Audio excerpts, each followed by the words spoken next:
Сотрудники ГИБДД Ленского района совместно с юными инспекторами вручили водителям вместо штрафа письма с пожеланиями, написанные школьниками. Подробности в нашем сюжете.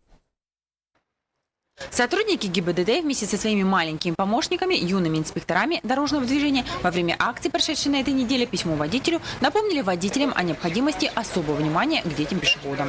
Главная цель нашего мероприятия – это снижение дорожно-транспортных происшествий с участием юных пешеходов.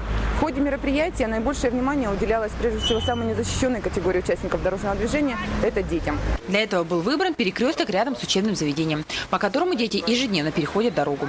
Мы хотим, чтобы дети нашего города меньше участвовали в ДТП, чтобы было у них меньше несчастных случаев и чтобы они все-таки соблюдали советы.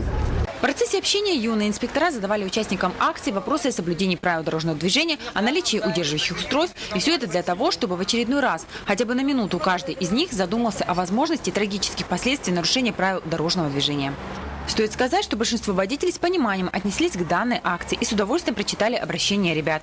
Можно с уверенностью сказать, проведенное мероприятие не оставило равнодушных взрослых участников дорожного движения. Мы надеемся, что благодаря акции «Письмо водителю» многие задумаются о детской дорожной безопасности. Светлана Балеева, Алексей Семенов, НВК СХ, Ленск.